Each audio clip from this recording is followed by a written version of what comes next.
First impressions. Supreme Commander Vextar of the Coraxian Empire stood at the viewport of his personal shuttle, his iridescent scales shifting from deep purple to midnight blue as he contemplated his mission. Earth's atmosphere burned orange around the ship's shields, a primitive planet that had somehow managed to repel 3 different alien invasions in the past century. The High Command needed answers, and they had chosen their finest warrior to find them. The Coraxian Empire had conquered 17 star systems through superior strength and tactical prowess. Yet somehow, this backwater world had earned a reputation that made even the mighty Drachnid pause before considering invasion. Vextar's mandibles clicked in amusement. Surely the stories were exaggerated. Approaching Terra Military Complex Alpha, his pilot announced. Human escorts are moving to flank us. 2 sleek aircraft took position on either side of his shuttle. Their design was elegant despite their obvious technological inferiority. Vextar had expected rust bucket fighters, not these silent predators that sliced through the air with deadly grace.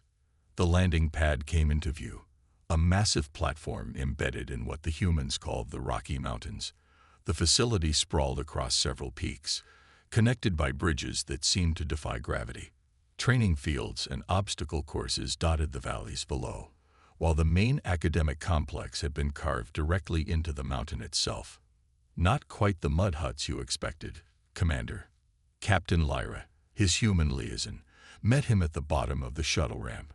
Her smile seemed genuine, but Vextar had studied enough human expressions to detect the steel behind it. Impressive for a level 3 civilization, he replied diplomatically. Though I notice your weapons still rely on chemical propulsion. Sometimes the old ways are the best ways, Lyra said. Shall we begin the tour? The cadets are eager to demonstrate their capabilities. The first stop was the combat simulation chamber, a massive dome filled with holographic projectors and environmental controllers. A squad of cadets was running drills, their movements a blur as they engaged holographic enemies that seemed to phase in and out of reality itself. Quantum probability targeting, Lyra explained. The system randomizes enemy positions based on actual quantum fluctuations. You can't memorize patterns because there aren't any. Vextar's inner eyelids flickered in surprise. Quantum computing was well beyond what their intelligence suggested humans had achieved. He watched as a cadet rolled under plasma fire, her rifle tracking targets that hadn't yet materialized. When they did appear, they died instantly. Impressive reflexes, he admitted. That's Sandra. She's actually one of our slower students, Lyra said casually. Would you like to try the course? Pride demanded he accept. Honor required he demonstrate Coraxian superiority. Both would prove to be mistakes. The simulation began simply enough. Holographic opponents, primitive weapons, basic cover mechanics, Vextar's natural advantages, enhanced strength, reinforced skeletal structure, superior visual processing, gave him an early edge. Then the quantum targeting kicked in. Enemies appeared simultaneously in multiple locations, each projection equally solid until the moment of truth. His shots passed through false images while real threats flanked him. The environment shifted unpredictably. Urban combat became zero-g space, became underwater operations. Each transition demanded instant adaptation. After 10 minutes, Vextar was breathing heavily. After 15, his shots were going wild. At 20 minutes, Lyra called an end to the simulation. His score appeared on the main display, alongside the cadet averages. He had performed well below their median. Not bad for a first attempt, Lyra offered. Most non-humans struggle with our randomization protocols. Your species relies heavily on pattern recognition, correct? Humans are better at pure chaos. Vextar's scales had shifted to a deep crimson, a sign of embarrassment he couldn't fully suppress. Your training methods are unorthodox. That's nothing. Wait until you see the night operations course, or meet Drill Sergeant Martinez. Lyra's smile widened slightly. He's very eager to demonstrate human hand-to-hand techniques. As they walked to the next training area, Vextar began composing his first report in his head. The High Command needed to know that their intelligence on human military capabilities was dangerously outdated. This was not a primitive training facility. It was an academy producing warriors who could thrive in chaos itself. And he hadn't even made it through day one. Breaking points. The morning began with what humans called basic training. Vextar would soon learn there was nothing basic about it. Today's exercise is simple, Drill Sergeant Martinez announced to the assembled cadets and their alien observer. His voice carried across the mountainside training ground like a thunder crack. You'll be divided into teams. Your objective is to reach the summit before sundown. Vextar's secondary heart thrummed with confidence. Finally, a pure physical challenge where his superior Coraxian physiology would shine. The mountain's peak loomed 3,000 meters above them, a trivial climb for someone whose species had evolved on a high-gravity world. One more thing, Martins added, his weathered face creasing into what humans called a smile that Vextar recognized as a predator's grin. You'll be carrying wounded. The wounded were training dummies weighted to exactly match an adult human's mass. But the cruel genius of the exercise wasn't in the weight. It was in the rules. Each team had to move as a unit. If one member fell behind, everyone failed. If one person's wounded died due to improper care during movement, everyone failed. Remember, Martinez's voice followed them as they began. In real combat, you're only as strong as your weakest link, and sometimes, being the strongest just makes you the biggest target. The first hour destroyed Vextar's confidence. His superior strength meant nothing when coordination with his human teammates required perfect timing. His enhanced endurance was useless when the team had to move at a pace the wounded could survive. Every time he tried to push ahead, Martinez's voice would crack across the mountainside. Cadet Thompson's wound is now infected due to improper stabilization. Your entire squad is dead, Commander Vextar. Start over. By the fourth hour, his scales had shifted to the mottled gray of exhaustion. He watched in growing amazement as the human cadets maintained their pace, adjusting their movements with microscopic precision to account for the shifting terrain and their wounded's needs. They passed hand signals, shared water, and rotated positions with seamless efficiency. Your species values individual excellence, doesn't it? Asked Sarah Chen, one of his teammates, during a brief water break. That's why you're struggling. You keep trying to prove you're the strongest. Is that not the point of military training? Vextar managed between careful sips of water. To become superior to your enemies. Chen shook her head. The point is to become superior with your allies. Humanity didn't survive 3 invasion attempts because we had the strongest soldiers. We survived because we learned to turn our whole species into a single fighting unit. The revelation hit Vextar like a plasma bolt. Every Coraxian warrior trained to be an unstoppable individual force. Their military academies were competition grounds where the strong dominated the weak. Yet here, strength was measured not in personal power, but in how well you could support those around you. The sun was touching the horizon when their team finally reached the summit. Vextar's muscles screamed. His natural armor felt like it was made of lead. Yet somehow, the human cadets still stood straight. Their wounded dummy safely secured, their eyes already focused on the descent ahead. Acceptable performance, Martins announced. Though Commander Vextar, I noticed you finally started matching your stride to Private Rodriguez's pace in the last kilometer. Took you long enough to learn the first lesson of human warfare. Which is, Vextar wheezed. The strongest warrior isn't the one who can carry the heaviest burden, Martins said. It's the one who knows how to share the load. As they began their descent in the gathering darkness, Vextar's second report to High Command took shape in his mind.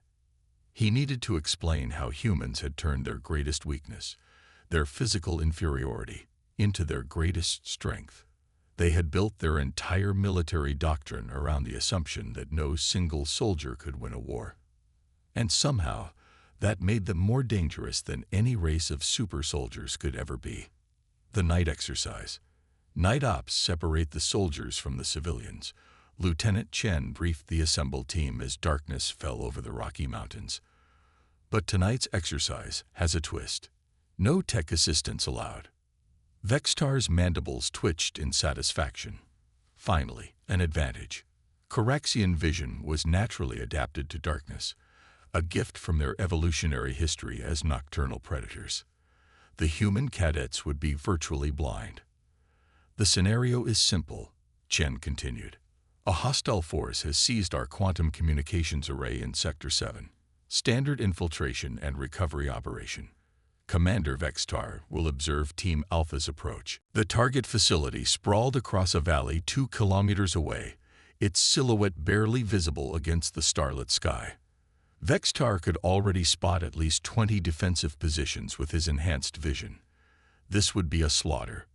One more thing, Chen added, her voice carrying an edge that made Vextar's scales ripple. The enemy has UV scanning capabilities. Any biological signature will trigger the defenses. And there it was. The twist that would make this supposedly simple exercise into another lesson in human ingenuity. Team Alpha moved out, their forms disappearing into the darkness with a silence that surprised even Vextar's sensitive hearing. He followed, curious how they would overcome their biological limitations. The first kilometer revealed their strategy. The cadets had coated themselves in a mixture that masked their thermal signatures. They moved in perfect synchronization with the mountain winds, using natural cover not just for concealment, but to break up their biological patterns. They're using the environment itself as camouflage, Vextar muttered, watching a cadet named Rodriguez seemingly melt into a boulder's shadow. The best armor is the one your enemy provides, whispered Chen, materializing beside him like a ghost. Notice how they're timing their movements. Vextar did. Each cadet advanced only when natural phenomena, wind-blown leaves, shifting shadows, small wildlife, provided cover for their motion. It was painfully slow but practically invisible to electronic detection. The real revelation came at the perimeter breach. Team Alpha split into pairs, each duo moving to different entry points.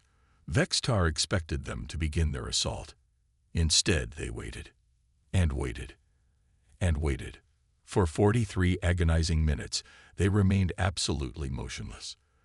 Vextar was about to question this waste of time when he saw it. The facility's power signature fluctuated. Regular maintenance cycle, Chen explained softly. Every 6 hours, the quantum array needs recalibration. Creates a 3-second window in the detection grid. The next moments were a blur of synchronized motion. Each pair of cadets breached their assigned entry points in perfect coordination, using those 3 seconds of vulnerability to penetrate the facility's defenses. No commands were given. No signals exchanged. They moved like parts of a single organism.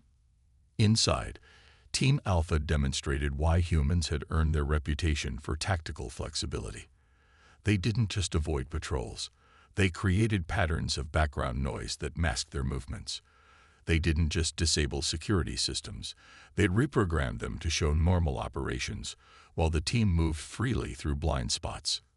Your species relies on strength, Chen commented as they watched the cadets secure the objective. We learned long ago that strength makes you predictable. The truly dangerous soldier is the one who can be strong when needed and invisible when necessary. The exercise ended with Team Alpha extracting not just the target data, but also comprehensive intelligence on the facility's defenses, personnel rotations, and security protocols. They had turned a simple infiltration into a complete strategic reconnaissance.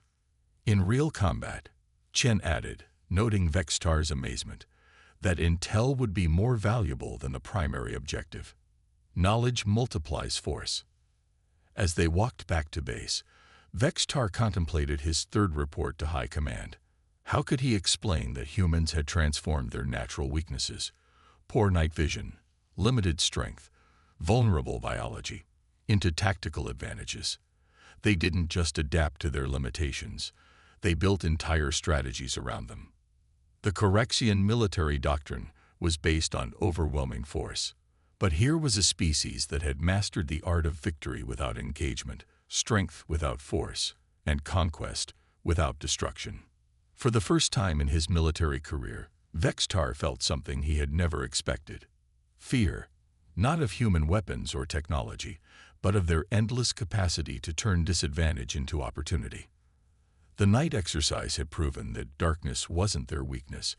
It was just another tool in humanity's ever-growing arsenal of adaptation. Understanding the enemy. Vextar sat alone in the Academy's historical archives, his scaled fingers hovering over the holographic interface. Captain Lyra had granted him access to declassified records of Earth's previous conflicts, both terrestrial and extraterrestrial. What he found made his blood run cold. The first invasion had come from the Swarm Collective, a hive-mind species that had conquered 37 worlds through overwhelming numbers. They had expected Earth to fall within days. The classified footage showed why they had failed. Humans hadn't tried to match the swarm's numbers.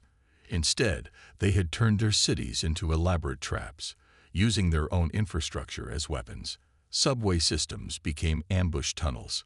Power grids were transformed into electromagnetic pulse generators. Even their primitive internal combustion vehicles were converted into mobile bomb platforms. Fascinating reading, isn't it? Vextar's secondary heart nearly stopped. He hadn't heard Commander Franklin enter the room. The human officer pulled up a chair, his weathered face reflecting in the holographic display. The swarm fought numbers were everything. Franklin continued. They never understood that humans have been fighting against overwhelming odds since we first picked up sticks and stones. The second invasion footage played silently before them. The Mechanoid Confederation's attempt to subjugate Earth through technological superiority. Their AI-driven warships had darkened Earth's skies. Their cyber warfare suites had been expected to paralyze human resistance. "Let me guess," Vextar said, his scales shifting to deep blue in thought. "You turned their strength against them." Franklin smiled. "We introduced chaos into their perfect systems. Our hackers didn't try to beat their AIs. They made them question their own data. Hard to wage war when you can't trust your own sensors." The footage showed mechanoid ships firing on each other, their perfect formation dissolving into confusion as human viruses corrupted their command protocols. Not through superior programming, but through the introduction of random variables that no AI could properly process. "But the third invasion," Vextar muttered, pulling up the files. "The Azarath Dominion. They studied your previous victories. They came prepared." "They thought they did," Franklin corrected. "The Azarath analyzed our tactics, studied our strategies, prepared countermeasures for everything we'd done before." He leaned back, his eyes reflecting the holographic battle scenes. "But that's the thing about humans. We never fight the same war twice." The footage showed how humanity had abandoned every successful tactic from their previous victories. Instead of urban warfare, they had evacuated their cities entirely, drawing the Azarath into empty concrete canyons that became killing grounds. Instead of cyber attacks, they had reverted to analog systems and primitive radio communications that couldn't be hacked. "Your species," Vextar said slowly, his analytical mind finally grasping the terrifying truth, "doesn't actually have a dominant military doctrine, does it? You don't perfect your techniques, you deliberately abandon them." "Now you're getting it," Franklin nodded. "Humanity's greatest weapon isn't our technology, or our tactics, or even our determination. It's our adaptability. Every victory becomes a lesson in what not to do next time." Vextar thought about the training exercises he'd observed. The quantum targeting that prevented pattern recognition. The team exercises that emphasized adaptation over strength. The night operations that turned weaknesses into advantages. It wasn't just training. It was systematic preparation for an ever-changing battlefield. "Your academy isn't teaching soldiers how to fight," he realized. "You're teaching them how to think in ways no other species can predict. Every alien race we've encountered has tried to perfect their way of war," Franklin said, standing to leave. "We perfect our ability to change. That's why we survive. That's why we win." Left alone in the archives, Vextar began his fourth report to High Command. But for the first time, he hesitated over what to write. How could he explain that humanity's greatest weapon wasn't something that could be counted, measured, or countered? The humans hadn't just survived 3 invasions. They had used each one as a lesson in how to become more unpredictable, more adaptable, more dangerous. They treated defeat as education and victory as a warning against complacency. And that, Vextar realized, was why they were truly terrifying. You couldn't prepare for an enemy that sought every battle, win or lose, as just another step in their endless evolution. Final report. On his final morning at the academy, Vextar stood on the observation deck, watching cadets run their morning drills. His official report to the Corexian High Command was due in 1 hour. His claws hovered over the quantum communicator, but the words wouldn't come. "Struggling with your conclusions, Commander." Captain Lyra appeared beside him, offering a cup of what humans called coffee. He accepted it carefully, having learned to appreciate the bitter stimulant during his stay. "In all my years of military service," Vextar said slowly, "I've never had to recommend retreating from a potential conquest before first contact was even initiated." Lyra raised an eyebrow, but said nothing. Below them, a new class was attempting the mountain exercise he'd failed days ago. They moved differently than his group had, already innovating new techniques. "Your species," he continued, mandibles clicking in agitation, "is a tactical paradox. The more I learn about your capabilities, the more I realize how much I don't understand. Every time I think I've grasped human military doctrine, you change it. And that frightens you." Lyra's question was gentle, but her eyes were sharp. "It terrifies me," Vextar admitted. "The Corexian Empire has conquered 17 star systems because we could study our enemies, learn their patterns, exploit their consistencies. But humans," he gestured at the training grounds, "you treat patterns as weaknesses. You deliberately sabotage your own tactical consistency." A group of cadets was now running an urban combat simulation, but they'd modified the standard approach he'd seen earlier in the week. Their movements were completely different, their tactics evolved. "We had an instructor here," Lyra said, "who used to tell every class the same thing. The moment you think you've mastered warfare is the moment you've lost your edge. Humanity doesn't believe in mastery. We believe in endless learning." Vextar's scales shifted through several colors as he processed this. "That's why you allowed me to observe your training facilities, isn't it? Because by the time my report reaches High Command, everything you've seen will be obsolete." Lyra finished with a slight smile. "We'll have already adapted, evolved, changed our approaches. Your intelligence won't be wrong. It just won't be relevant anymore." The weight of this revelation settled over Vextar like a gravitational blanket. His mission had been doomed from the start, not because he failed to gather intelligence, but because the very concept of gathering intelligence on human military capabilities was fundamentally flawed. He turned to his quantum communicator and began his final report. 2. Corexian High Command. Subject: Earth Military Assessment. Classification: Maximum Priority. Recommendation: Immediate cessation of all invasion planning. Initiation of diplomatic relations strongly advised. Justification: The humans are not a level 3 civilization with impressive technology. They are not a species with unique tactical advantages. They are something far more dangerous. They are a race that has weaponized evolution itself. Their strength lies not in their weapons, but in their inability to be predicted.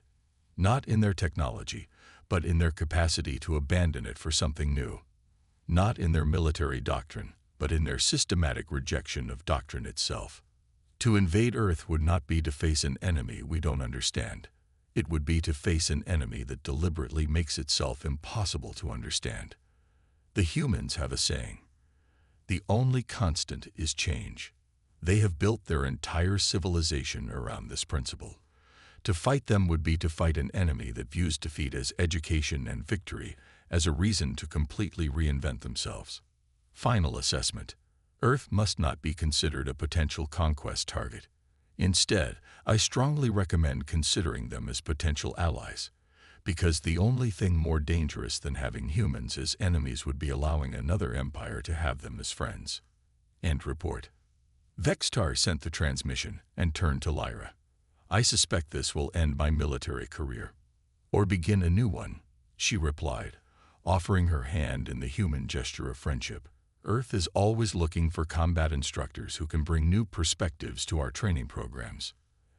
As Vextar looked out over the Academy grounds one last time, he realized that humanity's greatest victory wasn't surviving 3 invasions. It was making potential enemies question whether victory against humans was even possible. And perhaps that had been the point of his entire visit, not to gather intelligence, but to understand why gathering intelligence on humans was futile.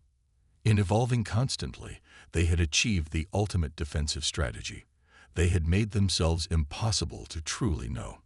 The sun rose over the Rocky Mountains, casting long shadows across the training grounds, where future generations of human warriors would learn not how to fight, but how to change. And in that moment, Vextar understood that he hadn't just witnessed humanity's military capabilities. He had witnessed the future of warfare itself.